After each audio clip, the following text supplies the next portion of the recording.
Hello guys, आज की topic है अर्थराइटिस, जिसको कहते हैं गठिया। एक्चुअली ठंड के समय में ये बीमारियां काफ़ी होने वाली है।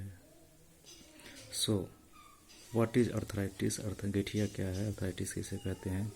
तो inflammation of one or more joints with a stiffness which worsen with as.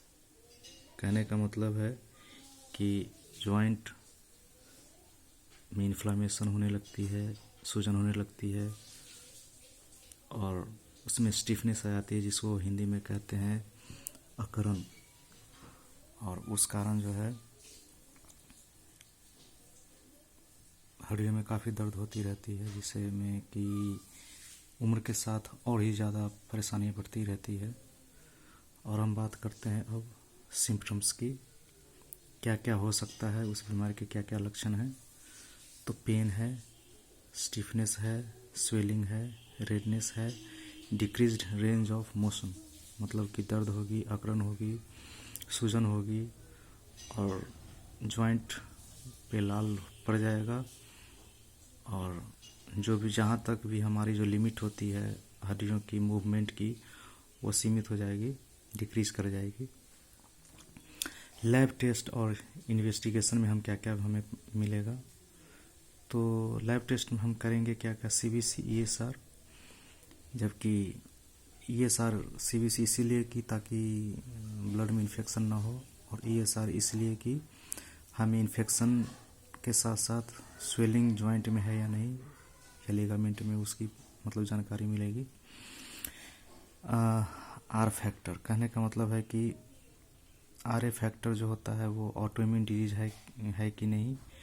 और RA फैक्टर अर्थराइटिस में, गठिया में काफ़ी ज़्यादा बढ़ा हुआ होता है। यूरिक एसिड जो कि बहुत ज़्यादा हाई हो जाता है, नॉर्मल वैल्यू 20 से ऊपर हो जाएगा। उसके बाद में एक्सरे में हमें क्या मिलेगा? एक्सरे में मिलेगा कि narrowing of space between the bones and the cartilage, मतलब कि जो भी नॉर्मल एक एक्सरे होती है उसमें का जो स्पेस होता है जॉइंट के बीच में, उनमें काफ़ी गैप हो जाएगा। मतलब गैप नहीं, सॉरी, कहने का मतलब है जो कि उसकी जो लिमिट होती है वो काफ़ी कम होने लगती है ना, नैरो होने लगता है।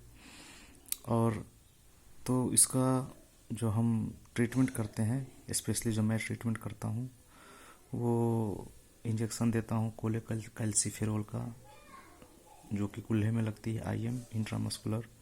मिथाइल प्रेडनिजोलोन एसीटेट 80 मिलीग्राम पर 2 ml, वो भी सप्ताह में देते हैं। उसके बाद इंजेक्शन पिरोक्सिकाम देते हैं, वो भी सप्ताह में देता हूँ।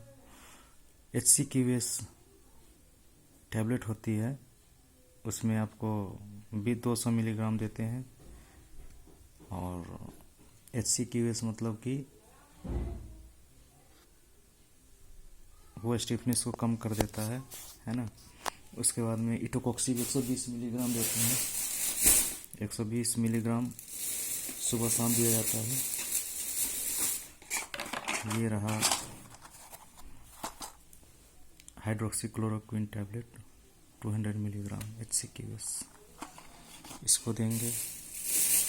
उसके बाद में इटोकॉक्सिब 120 मिलीग्राम देते हैं, और इटोकॉक्सिब 120 मिलीग्राम देते हैं। एक्चुअली मेरे पास में इटोकॉक्सिब एंड थियोकोल्चिकोसाइड है, जो ज़्यादातर मैं प्रीफर करता हूँ। इसके बाद में पेंटोप DSR देते हैं। एक्चुअली मेरे पास में ये है पेंटोप्राजोल लिवोसल्फाइड, आप कुछ भी दे सकते हैं, DSR या लिवोसल्फाइड, कुछ भी। उसके बाद में ये रहा आपको injection piroxicam, this is the injection piroxicam. And febuxostat 40 milligram 40 milligram BD means सुबह शाम देते हैं। फेबुक्सोस्टैट 40 मिलीग्राम 40 मिलीग्राम सुबह शाम। उसके बाद में सेलकल जो विटामिन की दवा है,